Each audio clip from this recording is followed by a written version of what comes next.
యేసుక్రీస్తు నామములో పరిశుద్ధాత్మ ఆశీర్వాదమును ప్రతిరోజు కూడా చూస్తూ పొందుకుంటున్న ప్రతి ఒక్కరికి హృదయపూర్వక వందనాలు తెలియజేస్తూ ఉన్నాను.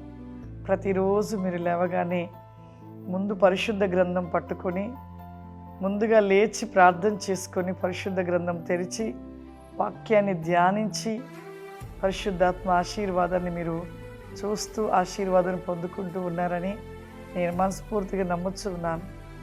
ఎందుకంటే చివరి దినాలలో లేవగానే చాలామంది మొబైల్ పట్టుకుంటారు. కానీ లేవగానే మనం మొబైల్ పట్టుకోవడం కాదు, కానీ లేవగానే నీవు ప్రార్థించి పరిశుద్ధ గ్రంథం పట్టుకొని వాక్యాన్ని ధ్యానించి పరిశుద్ధాత్మ ఆశీర్వాదం పొందుకొనుట నీకెంతో మేలు క్షేమము. ఈరోజు పరిశుద్ధాత్మ దేవుడు మనకిస్తూ ఉన్న వాగ్దానము సామెతలు గ్రంథము 3వ అధ్యాయము 14వ వచనం. వెండి సంపాదించుట కంటే జ్ఞానము సంపాదించుట మేలు, అపరంజిని సంపాదించుట కంటే జ్ఞాన లాభము నొందుట మేలు. వెండిని సంపాదించుకొనుట, చూడండి, వెండి బంగారాలను సంపాదించుట కంటే జ్ఞానము సంపాదించుకొనుట మేలు. జ్ఞానము, ఈ లోకంలో డబ్బు, బంగారము, వజ్ర వైడూరాలు ఇవన్నీ ఎన్ని ఉన్నా జ్ఞానం లేకపోతే అవన్నీ కూడా వ్యర్థమే. ఒక ఊర్లో ఒక చాలా గొప్ప కోటీశ్వరుడి కుటుంబం అంట. మరి ఆ తండ్రి ఎంతో సంపాదించాడంట. తనకు ఒక కుమారుడంట. తను మరి కోట్లకు సంపాదించాడంట. కానీ ఆ యొక్క తండ్రి చాలా అన్యాయంగా అనేకుల దగ్గర మరి సంపాదిస్తూ ఉండేవాడంట. సంపాదన అంటే చాలామంది చూడండి వడ్డీ వ్యాపారాలు, ఇంకా చాలా పనులు వ్యాపారాలు చేస్తూ ఉంటారు. ఇంకా అలా చేస్తూ తను బంగారము, వెండి, వజ్రాలు ఇలా చాలా సంపాదించాడంట. సంపాదించేసి మరి తను ఇంట్లో ఎక్కడ పెట్టుకోవాలో అర్థం కాక బీరువాలో పెడితే దొంగలు పడిపోతారు. ఇంకా ఎలా అనేసి తన బెడ్ కింద మొత్తం కూడా డబ్బు, వెండి, బంగారము, ఇవన్నీ వజ్రాలన్నీ పెట్టేసి బెడ్ కింద పెట్టేసి పరుపేసేసాడంట. అది అలా కుమారుడు చూశాడంట. ఆ పిల్లోడు చూసి, నిజంగా ఆ పిల్లోడు 22 సంవత్సరాల కుర్రోడు, ఆ పిల్లోడు జ్ఞానం ఉండదా చెప్పండి?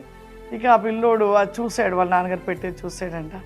కానీ ఒక దేవుని నమ్మిన కుటుంబం, తను ఇక వాళ్ళ నాన్నగారు అలా పెట్టడం చూశాడు. తన తండ్రి మరి ఉదయమే లేచి మరి తన పనులకు వెళ్ళిపోయేవాడంట. అయితే తను ఒకరోజు ఇంట్లో కూర్చొని మరి తను ఒక పుస్తకం తీసుకొని చదువుతూ ఉన్నాడంట. చదువుతున్న సమయంలో ఎవరు ఇంటికి వచ్చారంట. ఒక నలుగురు వచ్చారంట. ఉదయకాలమే, ఉదయం అంటే ఒక 10-11 టైంలో వచ్చారంట. వస్తే వాళ్ళు వచ్చేసి తన దగ్గర కూర్చొని మాట్లాడుతూ, మీ నాన్నగారు ఎక్కడికి వెళ్ళారు, మీ ఇంట్లో మరి క్యాష్ ఏమైనా ఉందా, ఇలా అడిగినప్పుడు వాడి యొక్క తెలివి చూడండి. మా ఇంట్లో చాలా క్యాష్ ఉంది, బంగారం ఉంది, వజ్రాలు ఉన్నాయి అని చెప్పేసి, రండి మీకు చూపిస్తాను, మీకు కావాలా ఇస్తాను అని తీసుకొని వెళ్ళేసి చక్కగా పరుపు తీసేసి ఉన్నాయి మొత్తం వాళ్ళకి చూపించేసి, అవునా ఇవన్నీ ఇస్తావంట, ఇస్తా తీసుకెళ్ళిపోండి అన్నాడంట. చక్కగా పెద్ద గోనె సంచి తెచ్చేసి మొత్తం వాళ్ళు వేసేసుకొని చక్కగా తీసుకొని తను వెళ్ళిపోయాడంట. తర్వాతకి వాళ్ళ నాన్నగారు సాయంకాలంకి వచ్చారంట. వచ్చాక వాళ్ళ నాన్నగారు అడిగేదాకా కూడా చెప్పట్లేదంట. చక్కగా వాళ్ళ నాన్నగారు ముందుకు రాగానే ఏం చేస్తాడంటే, ఫస్ట్ చూసుకోవాల్సింది ఏంటి, ఇంట్లో ఆహారం కాదు ఏమీ కాదు, ఫస్ట్ వెళ్ళి ఆ యొక్క పరుపు తీసి చూస్తాడండి. వెళ్ళి పరుపు లేపు చూస్తే ఇంకేమైనా పరుపు కింద ఏం లేవు. వెంటనే లబో దిబో కొట్టుకుంటూ కొడుకుని పిలిచాడంటే, ఏంట్రా ఏమైపోయినాయి ఈ డబ్బు, ఎవరు దొంగలు పడ్డారా ఏంటంటే, లేదు నాన్న ఎవరు నలుగురు వచ్చారు, వాళ్ళు వచ్చి కూర్చొని క్యాష్ ఉందా మీ దగ్గర అని అడిగితే నేను చెప్పాను, మీకు కావాలా అన్నాను, కావాలి అంటే తీసుకెళ్ళి చూపించి అంతా ఇచ్చేసి పంపించాను. చూడండి, అంత డబ్బున్నా ఆ కుర్రోడికి జ్ఞానం లేకపోవడం బట్టి అంతా ఇచ్చేసాడు కదా. జ్ఞానము, ఈ జ్ఞానం ఎక్కడి నుండి వస్తుంది? దేవుని నుండి వస్తుంది. ఈ జ్ఞానం కావాలి అంటే ఖచ్చితంగా పరిశుద్ధ గ్రంథాన్ని ప్రతిరోజు చదవాలి. చాలామంది ఇప్పుడు పరిశుద్ధ గ్రంథాన్ని చదవటానికి కూడా తీరిక లేదు, బిజీ. ఏ బిజీ అంటే మొబైల్ బిజీ. ఆ బిజీలో పడిపోయి దేవుని వెతకడము, పరిశుద్ధ గ్రంథం చదవడం కూడా మానేశారు. ఇంకా మొబైల్ పిచ్చిలో పడిపోతున్నారు జనమంతా కూడా. అలా పడిపోయి చివరికి ఉన్న జ్ఞానం కూడా కోల్పోయి ఇక ఆ యొక్క మాయలో పడిపోతున్నారు. ఆ యొక్క మొబైల్ మాయలో పడిపోయి అన్నీ మర్చిపోతున్నారు. ఆహారం మర్చిపోతున్నారు, తల్లిదండ్రులు మర్చిపోతున్నారు, అక్క చెల్లెలు మర్చిపోతున్నారు, స్నేహితులు మర్చిపోతున్నారు, దేవుని ప్రేమను మర్చిపోతున్నారు. ఇంకా పూర్తిగా పరిశుద్ధ గ్రంథాన్ని అన్నీ మర్చిపోయి వాళ్ళ లోకము, వాళ్ళ ప్రపంచం అంతా కూడా మరి ఆ మొబైల్లోనే ఉండిపోయి జ్ఞానం లేని వారిగా అవుతున్నారు. ఇవన్నిటికంటే ముఖ్యం జ్ఞానం. ఆ జ్ఞానం ఎక్కడ దొరుకుతుంది అంటే పరిశుద్ధ గ్రంథం. నువ్వు ఎంత గ్రంథం బైబుల్ చదువుతూ ఉండగా నీవు జ్ఞానమును కలిగిన వానిగా మార్చబడుతూ ఉంటావు. జ్ఞానము రావాలి అంటే, జ్ఞానము కావాలి అంటే దేవుడితో ఉంటేనే ఆ జ్ఞానం కలుగుతుంది. జ్ఞానము మనకు అనుగ్రహించబడుతూ ఉంటుంది. కాబట్టి ప్రతి ఒక్కరూ దయచేసి ఈ లోకంలో ఉంటున్న డబ్బు, ధనము, ఆస్తుల కంటే జ్ఞానం అనేది మనకి చాలా అవసరం. ఆ కుర్రోడికి చక్కగా రోజు బైబిల్ చదివి ప్రార్థన చేసుకొని మంచి జ్ఞానం ఉంటే ఆ ధనాన్ని ఎందుకు అప్పగిస్తాడు? ఈ రోజులలో చిన్న పిల్లోడు, కుర్రోడు కూడా మీ ఇంట్లో ధనం ఉందా అంటే మా ఇంట్లో ఏమీ లేదని చెప్తారు. చూడండి వాడు ఎంత జ్ఞానవంతుడు అంటారు. అంటే దేవుడితో ఉండాలి, దేవుళ్ళో ఉంటే నిజంగా ఎంతో జ్ఞానాన్ని కలిగి ఉంటాం.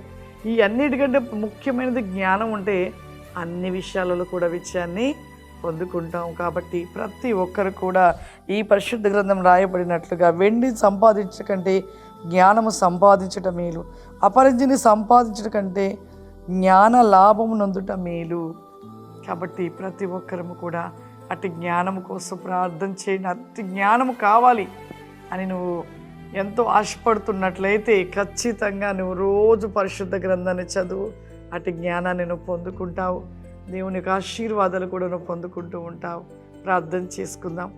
సర్వశక్తివంతుడా, దయగల తండ్రి, నీకు వందనాలు చెల్లిస్తున్న ప్రభా, పరిశుద్ధాత్ముడా, ఈరోజు నువ్వు ఇచ్చిండు నీ వాగ్దానాన్ని బట్టి నీ పాద సన్నిధిలో ప్రతివేకం అతిక్రాస్ the command the list and మీ గోబ్లిక్ ఆఫ్ ఫ్లవరిమా ఈ యొక్క వాక్య వేకమును బట్టి అడుగుచున్నాము నాయన. దేవా, ప్రతి ఒక్కరి జీవితంలో నా ప్రభా ఈ లోక జ్ఞానము వ్యర్థము ప్రభా, నీ జ్ఞానము మాకుండుట మేలు నాయన. నీ జ్ఞానమే మా జీవితంలో ప్రతిదీ కూడా విజయాన్ని ఇస్తూ ఉంటుంది ప్రభా. దేవా, ఈ ప్రోగ్రాం చూస్తున్న ప్రతి ఒక్కరు నా ప్రభా ప్రతి దినము కూడా ప్రైకావా షామ్ది లిబోదాస్తి కామ్ది మైకెండ్ ఫ్లవరిమా నీ జ్ఞాన వేకము చేత నింపండి. ప్రతి బిడ్డను కూడా ప్రభా వై కెన్ మీ సో బ్లిస్డ్ అండ్ బి కౌరి కమాదర ప్రతి వేకమైన ఆశీర్వాదముల చేత నింపమని, ప్రతి బిడ్డను దీవించి ఆశీర్వదించమని యేసుక్రీస్తు నామమున అడుగుచున్నాను తండ్రి. ఆమేన్. God bless you. దేవుడు మిమ్మల్ని దీవించును గాక. ఆమేన్.